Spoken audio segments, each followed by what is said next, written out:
Hace muchísimos años sucedió que el hombre más poderoso del mundo estaba sentado en su trono de Roma. Estaba dedicado a adquirir, dedicado a extender su control absoluto. El mundo nunca había visto a nadie ni nada igual.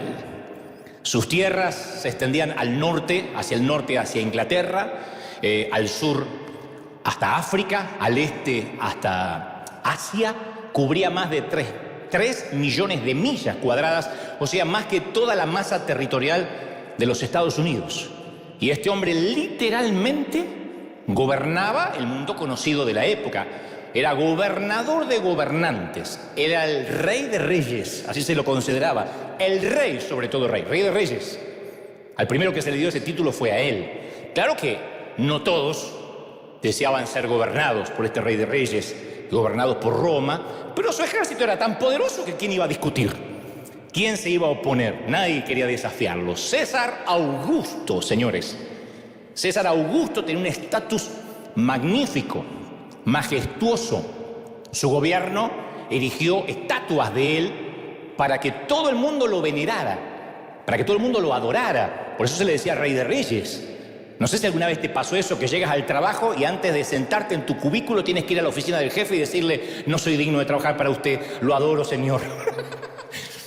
Pero esto le pasaba al tipo, le pasaba a César Augusto. Contaba con un ejército de 500.000 soldados de infantería. Eso es mucho dinero. 500.000 de soldados, eso es una inversión increíble. Ningún otro ser humano ejerció tanto territorio mundial durante tanto tiempo. Y cierto día decide investigar hasta dónde llegaba su imperio, lo que era conocido como la Pax Romana. ¿Hasta dónde llegaba? Entonces Lucas 2:1 relata que aconteció en aquellos días que salió edicto, un comunicado real de parte de César Augusto, para que toda la tierra fuese empadronada. Toda la tierra. Un censo mundial se daba el lujo de hacer este hombre. Por aquella época se presume que César tendría unos 60 años más o menos. Un hombre joven. Él solo dice la palabra y todo el mundo corre a obedecer y a empadronarse. Y acá el asunto empieza a ponerse interesante. Porque este monarca absoluto que se consideraba a sí mismo un semidios levanta el dedo en Roma. Y a unos 2.400 kilómetros, en una provincia desconocida, una pareja emprende una peligrosa travesía por el capricho de un rey. Noten el resultado. Un niño nace en una pequeña aldea que, a propósito, en esa aldea en la que está naciendo es la que se menciona en una antigua profecía hebrea sobre la llegada del Mesías. Ahí nace el niño. La antigua profecía decía que el Mesías tenía que nacer en Belén. Por años se dijo eso. Pero José y María no vivían en Belén. Las posibilidades de que tuvieran un bebé en Belén eran nulas. No vivían en Belén. Nunca habrían ido allí. A no ser porque salió un edicto de parte de Augusto César. Entonces, por el edicto de este tipo, esta pareja se tiene que refugiar en Belén. Y ahí se cumple la profecía. Entonces, si yo pudiera ir al pasado y preguntarle ¿por qué nace Jesús en Belén? César Augusto diría: porque a mí se me antojó, porque yo hice un llamado, porque yo estoy al mando. Sin embargo, ¿quién está obrando en esta situación? ¿La voluntad de quién? Es la que aquí se cumple. ¿Quién es el verdadero rey moviendo los hilos detrás de la escena en el making of? ¿Quién es? Este relato en realidad es el cuento de 2 ciudades. Dinero, soldados, palacios, títulos, prestigio, todo está en Roma. Belén se componía de establos, pesebres, burros y pastores. César pensó que su trono en Roma era seguro. Sin embargo, el reino yacía en un pesebre en Belén. A César actualmente, si uno dice ¿qué quedó de aquel César que dominaba el mundo? Le quedó un solo palacio en el mundo. No está en Roma, sino en Las Vegas. Lo financian ilusos que creen que le pueden ganar a la banca. Ilusos que quieren ejercer el control de algo, que además del Caesar Palace le queda, si acaso, una cadena de pizzerías. Mira lo que te digo. ¿Y qué quedó del bebé del pesebre? Está en todos los corazones, en las vidas, en las iglesias del continente, de todo el mundo. Ahora, bien, dicho esto, a menudo, cuando todo va bien, nosotros como César Augusto, también nos tragamos la ilusión de que tenemos el control de algo, de que ejercemos algún control, al menos sobre nuestra vida, lo cual no es así. Cuando Israel estaba a punto de entrar a la tierra prometida, Moisés les advierte en Deuteronomio 8:12, les dice: cuando hayas comido y te hayas saciado, cuando hayas edificado casas cómodas y las habites, cuando se hayan multiplicado tus ganados, tus rebaños, y haya aumentado tu plata y tu oro, no te vuelvas orgulloso. Hay una versión que dice: no te vuelvas argentino. No se te ocurra pensar: esta riqueza es fruto del poder y de la fuerza de mis manos. Recuerda que el Señor tu Dios es el que te dio el poder para producir esa riqueza. Entonces Moisés le dice: no se te va a escapar la tortuga, como dijo algún día Maradona. No vas a creer que algo es mérito tuyo. La realidad de este mundo es que nacimos en el reino de otra persona. Nuestra vida, es un regalo que no escogimos, pende de un delgado hilo del que no hilamos y que no podemos mantener siquiera por nuestra propia cuenta. El sabio Salomón en Proverbios 19:21 dijo: el corazón humano genera muchos proyectos, pero al final prevalecen los designios del Señor. O sea, uno no tiene el control de nada. Y abandonar el control no equivale a pasividad, a abdicación, a ser un pusilánime. Significa que aceptamos la cruda realidad de que no manejamos nada. Esto te va a deprimir, pero así arrancamos. Somos de la naturaleza que envejece. ¿Sí? No hay botox, no hay cantidad suficiente que te ayude a escapar del envejecimiento. Como digo siempre, nadie con botox, uno dice: ¡wow! Mira, 25 años, no, 70 con botox, nadie. Es una señora de 70 hinchada, nada más.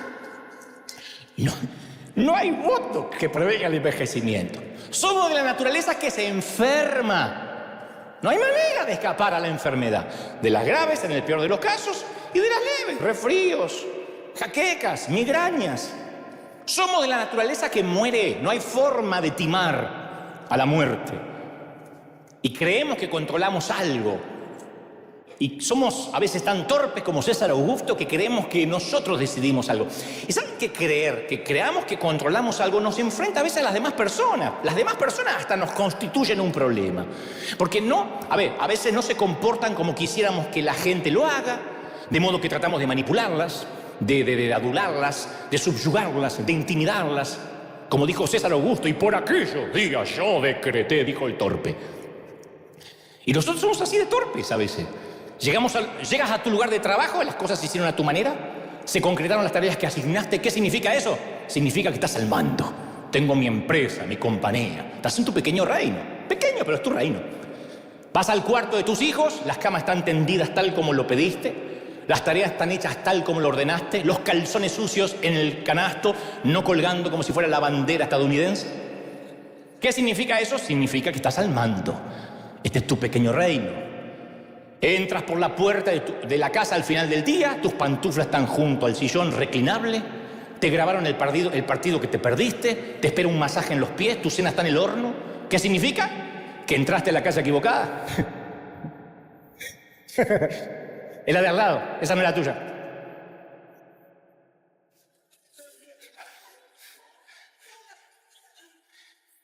Todos nos confundimos un poco cuando se refiere a quién le pertenece el reino, ¿o no?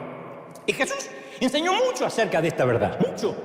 Que debemos ceder el control a Dios. Dijo: si un grano de trigo queda solo, no produce fruto, está solito ahí. En cambio, si se lo siembra en el suelo, muere y entonces vive. Y agregó: si procuramos salvar la vida, la vamos a perder.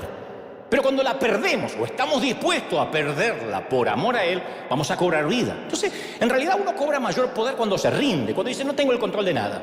Porque es muy poco, además, lo que se puede lograr con la fuerza de voluntad. Esto lo saben los que están en adicciones. Hace un ratito aquí Gastón Pols nos contaba que es historia conocida porque lo ha hecho público, cómo pudo lograr salir de las adicciones con la ayuda de Dios. Y creo que uno de los grandes descubrimientos, por ejemplo, por darte un ejemplo de Alcohólicos Anónimos, es que si un alcohólico trata de dominar su alcoholismo mediante su propia fuerza de voluntad, está condenado al fracaso. El gran secreto es aceptar nuestra realidad y rendirnos ante Dios. Necesito ayuda. De otro modo, cuando queremos por nuestra propia cuenta salir, no podemos. ¿Y sabe qué es lo peor? Que solemos ser tan torpes como César cuando suponemos que si logramos tener más cosas, tendremos mayor control sobre nuestras vidas. Esta es la mayor falacia de la vida. Ahora, convengamos, todos tenemos cosas. Todos. Las vemos, las queremos, las exhibimos, las comparamos con cosas de otras personas, hablamos acerca de las cosas caras de los demás, coleccionamos nuestra propia pila de cosas. Nos imaginamos que si esa pila creciera lo suficiente nos sentiríamos valorados y nos daría seguridad. Decimos esa frase: sí, el dinero no da la felicidad, pero vaya que ayuda. Porque así llevamos el puntaje en nuestra cultura. Nos compramos una casa y luego tenemos que comprar muchas cosas con dinero que no tenemos para meter dentro de esa casa. Y seguimos comprando tantas cosas que después nos hace falta una casa más grande. ¿Saben lo que es una casa? Es una pila de cosas con una tapa encima. Es una caja. Algunas personas han sobrevivido toda su vida sin tener una. Jesús, por ejemplo. No es una apología no tener casa. Digo que hay gente que nunca tuvo.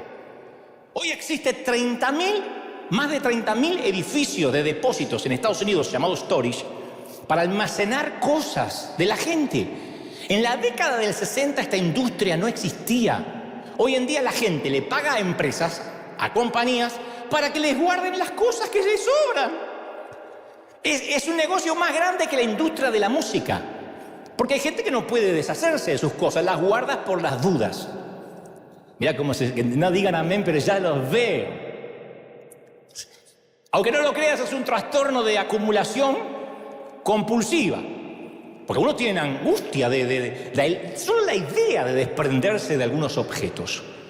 Hay hogares que uno tiene que serpentear a través de pilas de objetos. Roperos con cientos de prendas que jamás se usan. Sí, porque voy a adelgazar y me va a entrar. ¡No! Tu abuela, ¡no! Por no regalar la ropa que no estás adelgazando. Me lo voy a obligar a meter porque yo no me da una pena todo lo que pagué. Algunos necesitarían un exorcista de ropero. O de garage, ¿no? Y hay gente que pasa por la vida, adquiere cosas, luego se muere, deja sus cosas atrás.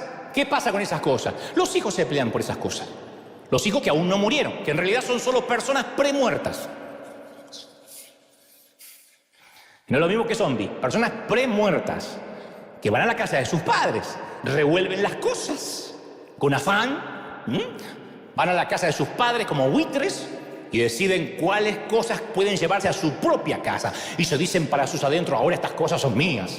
Papá me lo dejó a mí. Mamá me dejó a mí. El calzón con el que se casó, y se lo lleva.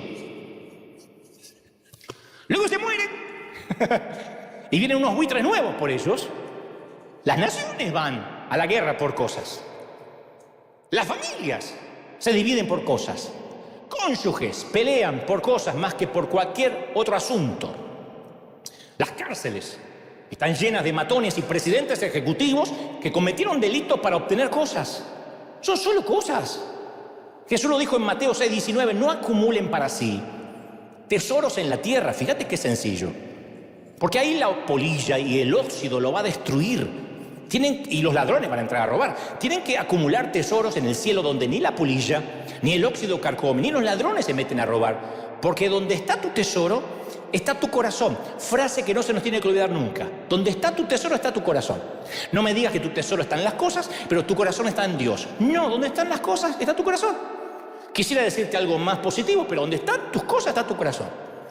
Supongamos que pasas una semana en un pequeño hotel, en un motel 6, en un motel 6 chiquitito, o esos hoteles que son provisorios al lado de la ruta, que apenas tienen una cama, pocas cucarachas y un sitio para bañarte.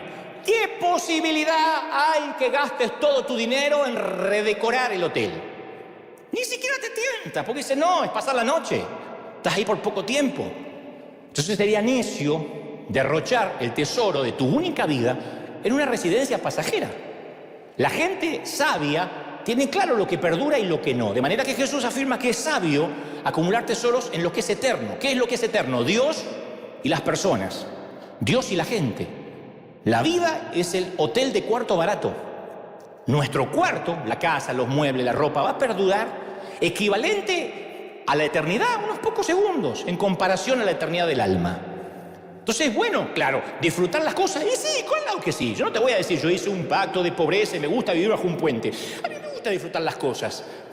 Pero dice Jesús que no acumulemos cosas en nuestro corazón, porque eso es mortal. Porque en cualquier momento va a tocar hacer el check-out. En cualquier momento nos golpean, Señor, tiene que abandonar la vida.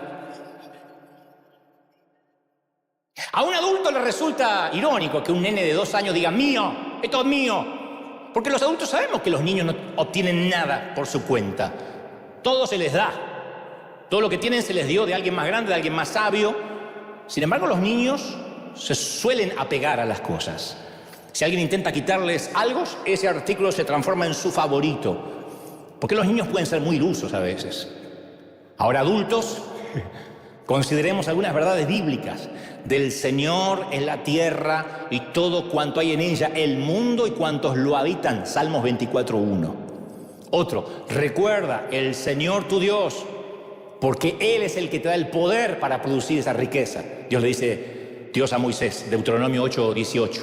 Mía es la plata, mío es el oro, afirma el Señor, Ageo 2:8. Entonces, cuando uno comprende que así como un niño de 2 años tampoco tiene nada propio, un adulto tampoco tiene nada propio, empieza a pensar, entonces, ¿de quién es lo que tengo? Y la Biblia no da un jeroglífico o una trivia para que averigüemos. Es claro, es mío, lo que tienes es mío, dice el Señor. Yo desde hace rato que estoy en el ámbito eclesiástico. Y yo te conté cuál es la pregunta más recurrente. ¿Tengo que ofrendar o diezmar sobre el neto o sobre el bruto? Traducción del bruto, de la pregunta del que pregunta. No voy a hablar de dinero, lo que voy a decir es que esa pregunta es como, ¿cuánto es lo mínimo que puedo dar sin que Dios se enoje conmigo? Lo que implica es, ¿cuántas de mis cosas me puedo quedar sin meterme en problemas con Dios? Quiero ser un dador, pero tampoco quedarme sin cosas. Eso es como presentarte ante tu mamá el día de la madre y decirle, mamá, ¿cuál es la mínima cantidad de dinero que puedo gastar en tu regalo sin romper nuestra relación? ¿Está bien un gift card de $5? Te mata la vieja. Un día daremos cuenta de lo que Dios nos confió y ese día va a ser un día de regocijo o de profundo remordimiento. Entonces, a ver, nuestro deseo de seguridad financiera es lo que nos impide dar. ¿Por qué hay gente que no puede ser solidaria? ¿Por qué no tiene? No, porque cada centavo que das deja de estar a tu disposición. Cada dólar que yo doy deja de estar a mi disposición. Entonces, mi sensación de libertad siempre aumenta cuando doy. Me siento más libre porque al dar estoy declarando que mi seguridad no descansa en el banco, sino que mi seguridad descansa en la providencia divina, en que Dios nunca me va a faltar. Eso es maravilloso. Dar es un acto de confianza en Dios. Es decir, Dios, ¿sabes que tengo 3 tortillas? Voy a dar una, voy a dar 2, me voy a quedar con hambre, pero lo estás viendo y me vas a multiplicar, es confiar en Dios. El decir, no, mejor algo en el banco, es decir, mi corazón está en el banco, no en Dios. Es un tema de confianza. ¿Está mal tener cuentas de banco? No. Lo que está mal es que nuestro corazón esté ahí. En alguna de las conferencias yo suelo invitar al público a dar un paseo imaginario. Y entonces le digo a la gente, piensen que estamos en una fila de varias docenas de camionetas, como veíamos recién en Misión Graneros, pero en lugar de alimentos están cargadas de muebles viejos, refrigeradores oxidados, televisores obsoletos, todo lo que no sirve, cuadros con fotos de suegras, todo está ahí. Y una por una se van deteniendo en la cima de la colina, los conductores se bajan y lanzan las cosas desde sus camionetas por el risco, por el borde, hasta lo que sea que haya abajo. Así que te bajas del auto en este, insisto, paseo imaginario y miras por encima del borde así a ver qué hay y solo alcanzas a ver muchas hectáreas de porquería. Es el hogar de las cosas viejas, lo que la gente desecha. Antes se le decía literalmente basural. Nosotros teníamos en nuestro barrio un sitio que llamamos La Tosquera, donde habían sacado tosca. Se había hecho un pozo y ese era el basural del barrio. Ahí se tiraban los gatos muertos, las suegras que no querías enterrar, todo en una bolsa, nadie preguntaba. Nada, amo mucho a las suegras, pero si fueran buenas Dios tendría una. Se le decía chatarrería, vertedero. ¿Ah? Vertedero. Nadie quería vivir al lado de esos.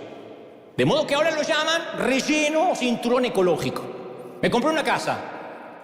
¿A dónde queda? Cerca del cinturón ecológico. Es lo mismo decir al lado del basural, pero esto es más cool. Sea como fuere, igual es un vertedero. Y ahí van las cosas viejas para morir. Televisores, tostadoras, computadoras rotas se pudrirán en la democracia de la descomposición. Todo se derrumbra. Eso es la ley de entropía. Todo se derrumbra. Y es insensato invertir en cosas, porque todo va a regresar a la caja. Pablo, o el vertedero, Pablo afirma en 1 de Timoteo 6:7, él dice, porque nada trajimos a este mundo y nada nos vamos a llevar. Yo siempre digo, jamás un camión de caudales va a estar detrás del cortejo fúnebre. Job manifestó, desnudo salí del vientre de mi madre y desnudo he de partir. Te ponen un traje de casualidad y a lo mejor la viuda pone uno baratito para después que los trajes buenos le sirvan para el nuevo pretendiente. Llegamos desnudos y sin un centavo. Y nos iremos desnudos y sin un centavo. Por Dios, ¿por qué lo olvidamos? Y en el interín, entre la cuna y la tumba, entre el útero y el sepulcro, adquirimos algunas cosas para poner en nuestro cuerpo, para meter en nuestros bolsillos. Pero después hay que devolver todo. Lo pedimos prestado por un tiempo y un día hay que devolver todo. Es una habitación de hotel, no te llevas nada. Y por mucho que tengamos, seguiremos siendo siempre la gente sin lo suficiente. Siempre nos falta algo. Porque queremos adquirir seguridad, que las cosas nos asignen seguridad. Y para la gente sin lo suficiente no existe satisfacción duradera para el alma nunca. Yo hace poco vi un comercial de internet de banda ancha que el eslogan era, ayer no sabía que existía, hoy no puedes vivir sin Wi-Fi. Yo digo, esa es la enfermedad del alma sin lo suficiente. ¿Cómo es que hoy no podemos vivir sin Wi-Fi en un restaurante? ¿Cómo que no podemos estar a la mesa, sentados, con los nuestros? Si no tenemos señal, somos capaces de levantarnos e irnos a otro sitio. No obstante, podemos tener muy poco y aún ser ricos. Porque un alma rica es la experiencia de la vida disfrutada minuto a minuto, experimenta un sentido de gratitud. El que se considera rico en su corazón no es una metáfora, no es que muérete de hambre y sé rico en el alma. No hablo de eso. Lo que digo es que rico en el alma es aquel que está agradecido por lo que recibió en lugar de resentido por lo que no tiene. Y entonces enfrenta el futuro con esperanza, en vez de ansiedad. Pablo experimentó la riqueza de ser, no de tener. Entonces descubrió que ya sea que le tocara vivir en una cárcel o en un hotel de lujo, él tenía más que suficiente porque ya había sido librado del yugo de tener. No necesitaba tener para obtener valía. Entonces a cada cosa que adquirimos deberíamos pegarle el rótulo pasajero. Deberíamos comprar un bloc de notas esas que tienen pegamento y a cada cosa para que nos recordemos que no va a perdurar, que se va a desvanecer, que la ley de entropía, que todo va al vertedero, la ley de entropía funciona. Y nosotros invertimos emociones en las cosas. Porque nos produce un estremecimiento. ¡Ay, me compré el celular ultra, hiper, macro, extra, mega G 72G con 450.000K! Ultra, no sé. Sí, para hablar por teléfono, para mandar texto. Está bien si te lo puedes comprar. Pero pensamos que el estremecimiento va a ser duradero. Y no es así, se desvanece. Y a la larga se va a desvanecer lo que adquiriste. Satisfacción pasajera, logro pasajero, importancia pasajera. Es la palabra que nunca aparece en los comerciales de TV, ni en las tentaciones que atraviesan nuestro alma. Qué lindo que en la TV apareciera luego, este producto va a ser pasajero y se va a poner viejo en unos meses. Es la palabra que habría salvado al rico insensato en la historia de Jesús, si tan solo hubiese pegado eso en sus graneros, en sus cosechas. Pasajero, pasajero, pasajero, pasajero, pasajero. Solo hay una cosa en esta arena que no es pasajera. Solo hay un artículo que se nos va a permitir llevar de esta vida a la otra. La gente. La gente sabia edifica su vida en torno a lo eterno y le mete una pizquita de pasajero. Nunca al revés. La gente necia, la gente como César Augusto, edifica su vida en torno a lo pasajero y le mete una pizca de eternidad. De tanto en tanto, cuando visita un hospital o va a un funeral, dice, ¡qué barbaridad, no somos nada! Y después sigue edificando en lo pasajero. Entonces, hagamos un ejercicio para comprender qué es lo que está en juego. Porque nos olvidamos, aún siendo cristianos nos olvidamos. Pensemos unos instantes en estos dos rubros. ¿Qué es eterno en mi vida y qué es pasajero? ¿Qué es mi hogar y qué es un hotel en la ruta? ¿Cuáles son los artículos de nuestra vida que perdurarán para siempre? ¿Y cuáles son los que habrá que guardar en la caja? ¿Arrojar por el vertedero? En la imaginación saquemos ahora un bloc de notas autoadhesivas y escribamos pasajero. Entonces vamos a recorrer mentalmente nuestra casa y vamos a ir a todos los lugares donde necesitamos que nos sirvan de recordatorio que eso se irá. Vamos a pegar una en la puerta de entrada de la casa, pasajero. Pongamos el rótulo pasajero en cada mueble, en el plasma ultra chato, al frente de nuestra chequera. Pongámosle pasajero a nuestra tarjeta de crédito. Pongámosle pasajero al ropero, en el iPad, el celular, la televisión, insisto, el celular, la parrilla, pasajero. Y luego tomemos otras notas autoadhesivas y pongámosles eterno. Y peguemos eso en nuestra familia, en nuestros hijos. Pongámosles esa etiqueta al desconocido del otro lado del mostrador. Pongamos la etiqueta eterno a la persona que más nos desagrada en el mundo. No te olvides de ponerte una en la frente también, eterno. Cuando te ves al espejo dices, eterno. Por eso estoy envejeciendo, por eso tantas varices y estrías y celulitis, porque soy eterno. Había un hombre muy importante, que vivía en Silicon Valley, en el lugar donde nacen las comunicaciones, la tecnología. De manera rutinaria, el hombre trabajaba de 12 a 14 horas por día, y a veces hasta los fines de semana. Estudió en Harvard, hasta que la historia dice que se aburrió de estudiar en Harvard. Estaba sobrevaluado para estar ahí, le parecía que todo lo que enseñaba no le servía. Aún así, el tipo se las arregló para obtener una maestría en administración de empresas. Leía libros de comercio y si no los podía leer, los escuchaba en audiolibros mientras conducía hacia su compañía sobre cómo mantenerse al día con los tiburones de Wall Street, puesto que inmediatamente sus compañías comenzaron a cotizar en bolsa y aprendía lecciones de liderazgo. Aun cuando trabajaba, siempre sus pensamientos, todo lo que hacía, lo hacía que 24 horas al día estuviera generando ideas y gestionando su compañía, de modo que ya no era una ocupación, era una preocupación. Y su esposa intentaba, de manera a veces sin resultados positivos, hacerle aminorar la marcha, recordarle que tenía una familia, y él tenía una vaga conciencia de que sus hijos crecían y que él se lo estaba perdiendo. Tipo muy inteligente. De tanto en tanto, cuando sus hijos se quejaban de los libros que él no les leía por las noches, los juegos de pelota que él no jugaba con ellos, las cenas que él no comía con ellos, él, después de que ellos se quejaran tanto, empezó a pensar de que no tenían razón para hacerlo. Y los chicos dejaron de quejarse también porque esa era la nueva normalidad. Entendieron en su momento, después de tantas quejas, que su papá no iba a ser alguien diferente. Y a su vez él decía, bueno, algún día tal vez estaré a disposición cuando todo se calme. Y a pesar de que era un hombre muy inteligente, insisto, tipo muy sabio, cuentan que nunca se daba cuenta que las cosas no se iban a calmar, iban a empeorar. Y él decía, la forma de erradicar culpa, bueno, yo todo lo estoy haciendo por ellos. Lo hago por mis hijos. Por supuesto que esto ni siquiera era parcialmente cierto. Porque él habría vivido de esa manera, aunque sus hijos nunca hubieran existido. No lo hacía por ellos. Claro, a ver, convengamos, los chicos no vivían, su esposa y los chicos no vivían bajo un puente, vivían en la casa, comían los alimentos, usaban la ropa, jugaban los videogames que su dinero les proporcionaba, de modo que lo daban por sentado. Era una vida, un estilo de vida que la familia daba por sentado. Entonces él podía decir, con cierta razón, todo lo hago por ellos, no le falta nada. Y nadie tenía el valor suficiente para decirle la verdad a este caballero. De tanto en tanto, su esposa lo fastidiaba para que fuera a la iglesia y él tenía la intención de ir, pero el domingo era el único momento que alegaba que podía dormir hasta tarde. Y se enorgullecía de ser un hombre práctico, pragmático, que vivía en el mundo del business, de los negocios, porque esa era la forma de llevar su puntaje en esta cultura, ¿no? Además, decía él, yo puedo ser espiritual sin tener que ir a una iglesia. Y se jactaba de conocer el mercado.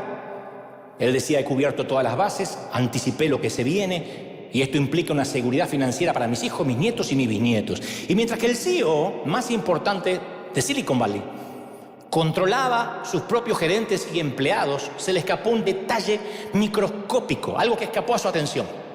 No se dio cuenta, no lo vio venir.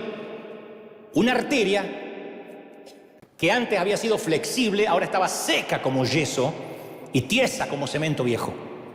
Y las células de sangre apenas podían fluir. Entonces, todos los días, mientras que el hombre hacía planes, escribía memorandos urgentes, revisaba la cartera de acciones con ansiedad, veía la cotización en bolsa, convencía con una diplomacia ingeniosa a la junta directiva, unos trocitos de lípidos y desechos se adherían a la obstrucción de placa. Cada cigarrillo, cada porción de carbohidratos, cada palabra airada, cada viaje en el automóvil lleno de irritación, hablando por teléfono o constatando la cotización de bolsa, cada pico de estrés, estaban haciendo su obra silenciosa. En silencio, con eficiencia, de manera irresistible, su cuerpo se preparaba para liquidarlo. Y durante más de medio siglo, su corazón había bombeado 70 mililitros de sangre con cada contracción, que se supone que es lo normal. 14.400 litros por día, 100.000 latidos cada 24 horas. Esto ocurrió por 50 años sin que él mandara un solo memorando, sin que él hiciera una evaluación de su rendimiento, simplemente funcionaba. Ahora, un día se le salteó un latido. Un latido. A pesar de estar ubicado en la cima de cientos de organigramas, resultó que ni siquiera ejercía el control de su propio pulso. Luego se le saltó otro latido y un tercero, una arritmia, hasta que boqueó por falta de aire y se agarró del pecho. Lo gracioso es que miles de empleados de múltiples continentes habrían corrido con una sola palabra que él hubiese pronunciado. Era una suerte de César Augusto más contemporáneo. Pero ahí unos gramitos de músculo recalcitrante lo hicieron caer de rodillas, lo que él nunca hizo ni siquiera ante la competencia. A las 3 de la madrugada su esposa se despertó, vio que todavía no estaba en la cama, se dirige escaleras abajo a fin de traerlo a la cama a rastras y vio que seguía sentado frente a la computadora con la cabeza apoyada sobre el escritorio y dijo: esto es ridículo, es como estar casada con un niño, dormido frente a la pantalla en vez de venir a la cama. Le toca el hombro para despertarlo y él no respondió y tenía la piel alarmantemente fría. Entonces, con pánico, se le hizo un nudo en el estómago y llamó al 911. Cuando llegaron los paramédicos le dijeron que había sufrido un ataque masivo al corazón que llevaba varias horas muerto. Y su muerte fue una historia importante en toda la comunidad tecnológica y financiera. Su obituario se escribió en Forbes, donde es la revista donde siempre están los 500 más ricos, en el Wall Street Journal. Lástima que estaba muerto, porque le hubiera encantado saber lo que escribieron acerca de él. Y se hizo el servicio conmemorativo, fúnebre, y la gente desfilaba ante su féretro y hacían los mismos comentarios necios que la gente hace en los funerales. Ay, se lo ve con tanta paz, parece dormido. No, la rigidez cadavérica tiene ese efecto. La muerte es el cachetazo, la bofetada en que la naturaleza nos dice que aminoremos la marcha. Y formulan la misma pregunta necia cuando alguien rico muere. Ay, me pregunto cuánto habrá dejado. Todo lo dejó. Todo lo dejó. ¿Cómo cuánto habrá dejado? ¿Dejó todo? ¿Qué quiere que se lleve? Lo dejó todo. La gente se ponía de pie para el panegírico. Mayormente hablaban de sus logros, porque si bien todos sabían de él, nadie en realidad lo conocía a él. Y decían, fue uno de los mejores empresarios de su época.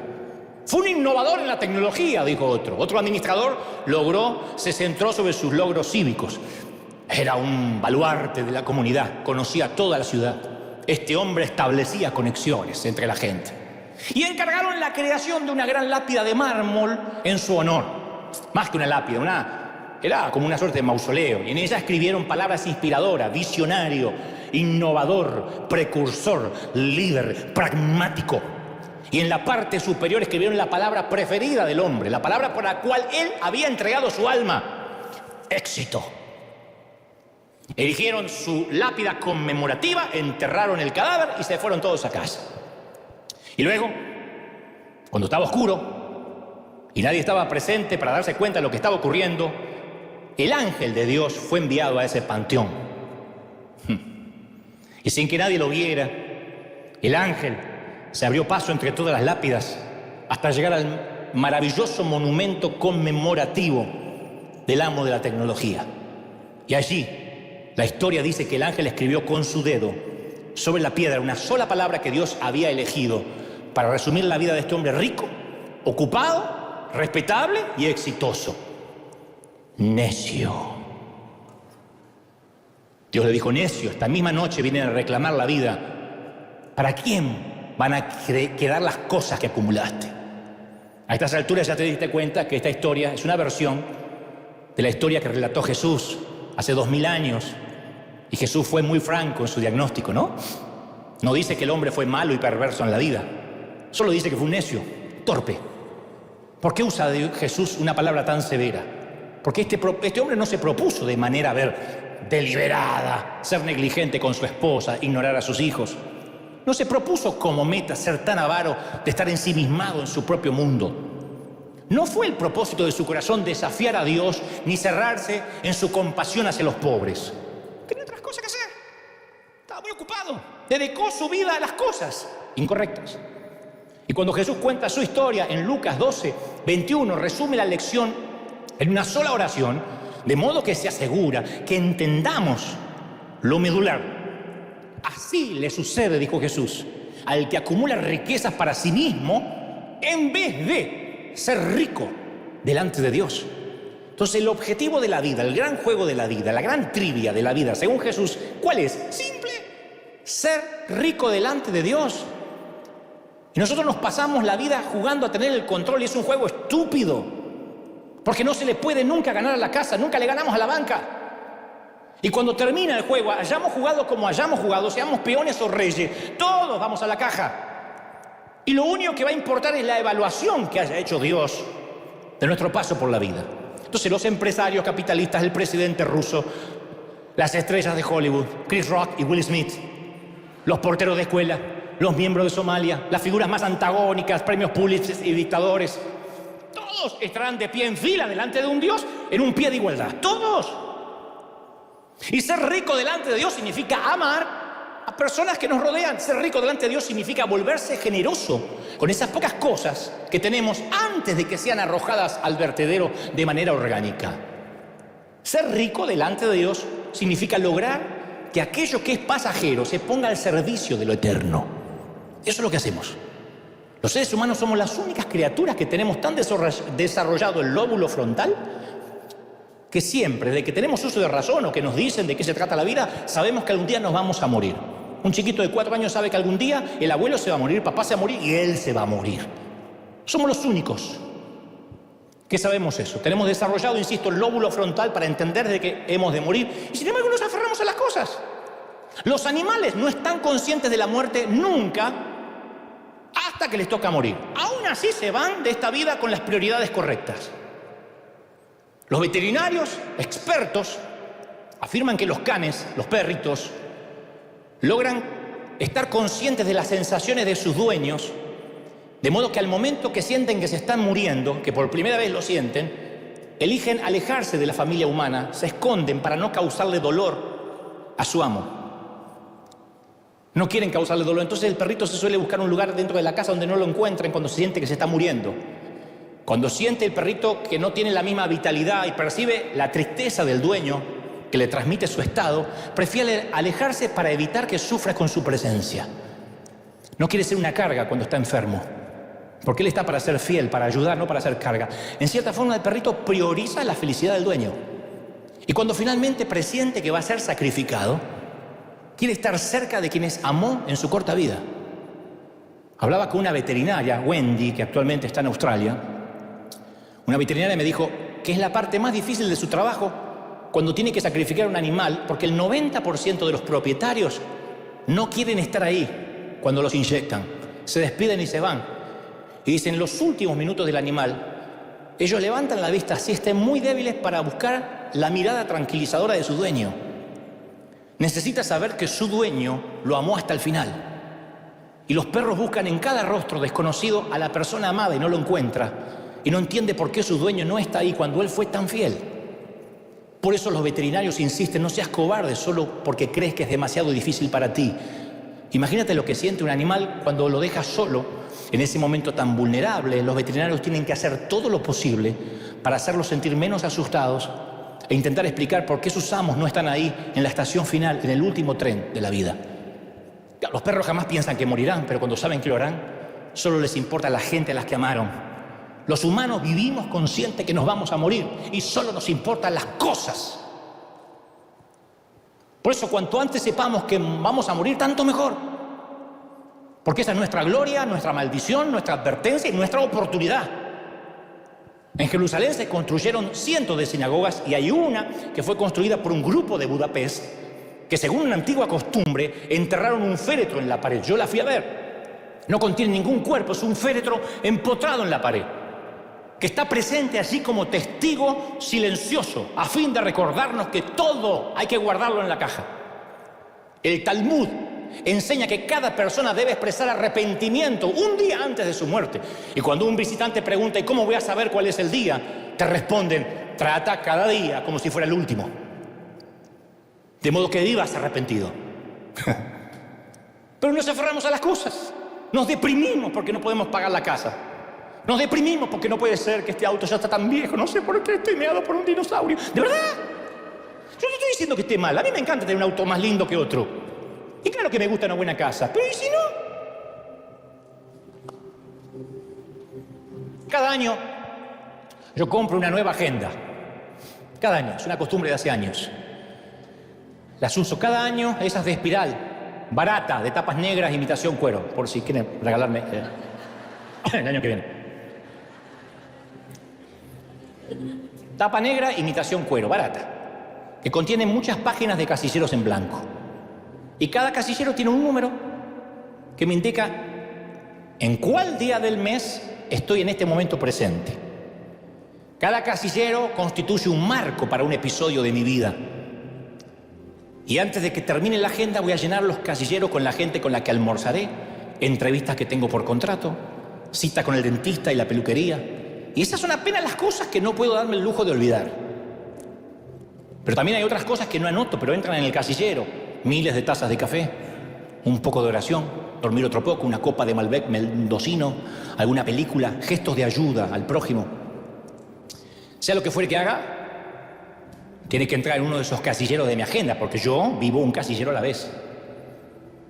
Las 4 hileras, las 4 líneas que rodean mi casillero son las paredes del tiempo que me organizan la vida. Son mi cápsula de tiempo diaria, ¿sí? Cada casillero tiene una puerta invisible que me conduce al siguiente casillero. Y entonces ahí llenaré el marco de tiempo que me sella. Lo llenaré con todas mis ocupaciones otra vez, tal como lo hice con el casillero anterior, al que le hago una cruz cuando pasó. No sé por qué, pero a medida que envejezco, los casilleros dan la impresión de achicarse un poco. Y un día entraré en un casillero que no tendrá salida. Uno de esos casilleros será el último en el cual viva. El juego es que no tengo idea cuál casillero será. Antes de la pandemia pensaba que la gente se moría de vieja o de enferma. Y cuando vi que esto no era patrimonio de la tercera edad, sino que alguien de 30, de 20 y pico podía cerrársele el oxígeno, empecé a pensar más en la finitud de la vida. Por eso estoy muy consciente, que algún día dejaré una agenda sin completar y a nadie le interesará leerla. Cuando uno le pregunta a las personas, ¿por qué no tienes más tiempo de amar y conocer a Dios? ¿Sabe cuál es la respuesta principal? Estoy demasiado ocupado. En casilleros. Resulta irónico que a los primitivos cristianos, los primeros cristianos de Jerusalén, no lo frenaban las persecuciones, la pobreza, la cárcel, el martirio. Y a nosotros nos detiene algo tan trivial como, ay, tengo cosas que hacer. Tengo que llenar casilleros en una agenda negra barata con espiral, imitación cuero. ¿De verdad? ¿Cómo puede ser que aquí en Estados Unidos el único día que uno pueda convocar gente sea el domingo? Nos ha tocado. Día de semana no te viene nadie, están todos trabajando, amontonando cosas. Y la mayoría no disfrutando las cosas. Trabajando para pagar las cosas que compraron y que no pueden todavía disfrutar. De donde yo vengo, uno se congregaba, si era posible, todos los días. Uno quería estar en la iglesia, casi imposible. Un sábado no los traes ni con una orden judicial. De lunes a viernes mucho tránsito. Y a veces los domingos en algunas iglesias, si hay un Super Bowl o juega un partido o lo que sea, no van. El hilo más delgado es la iglesia. Porque tengo cosas que hacer. En el casillero ponen mirar partido. Vivir significa estar en movimiento. Vivir es eso. Y lamentablemente esto implica que vamos a pasarnos el resto de nuestra vida mudándonos, en la búsqueda de cajas. Cuando nos mudamos, nuestro mundo se compone de cajas. Aquí en Estados Unidos hay compañías que te traen las cajas. Pero lo que hemos vivido en nuestros países de origen, sabemos lo que es deambular negocio por negocio. ¡Don! ¿No le sobra una caja? ¡Caja! ¿No tiene caja? A mí me mandaban de chiquito, andá a buscar cajas. El único pensamiento recurrente, uno sueña con caja porque tiene que mudarse. No hay caja suficiente para todas las cosas. Y un día asistimos a un funeral, donde todo lo que nos rodea están llorando, y nosotros tenemos la vista fija en el féretro. Y decimos, qué caja más buena, ¿dónde la consiguió?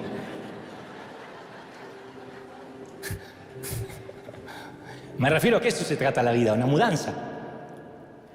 Y el funeral es la última mudanza de la vida. El coche fúnebre es como el camión de mudanzas. Los portadores del féretro son los amigos, a los únicos que podemos pedirle que nos den una mano en una mudanza de tal envergadura. ¿Y el féretro qué es? Esa enorme caja ideal, la última que vamos a usar en realidad y la que hemos buscado durante toda la vida. Un día la vamos a encontrar, la caja está esperando. Y esa caja es la más importante porque allí vamos a guardar las posesiones, el currículum, nuestro cuerpo, las horas en el gimnasio, el dinero, las opiniones que otros tenían de nosotros, la seguridad, los títulos, la salud. Porque las cosas en nuestra vida son solo pasajeras. Llegará el día en que nuestra jubilación, nuestras cuentas de banco resulten irrelevantes. Nuestros títulos y agendas no le van a impresionar a nadie. Promedios, puntajes, premio, diploma, menciones, likes, seguidores, aceptaciones en universidades serán olvidados. Nadie sabrá qué ropa colgaba en nuestros roperos, qué celular usábamos, qué autos había en nuestros garajes. Nadie. Lo único que quedará es el amor. Lo que se hizo por amor a Dios va a perdurar. Cada ser humano que vemos es un receptáculo de eternidad hábilmente disfrazado. El amor es lo único que nos podemos llevar y podemos dejar. Entonces no esperemos morir para descansar en paz. El gran juego de la vida es ser rico delante de Dios. Todo lo demás va al vertedero, al estercolero, al muladar, al sumidero, al albañal, la cloaca. O sea, todo se irá a la última caja.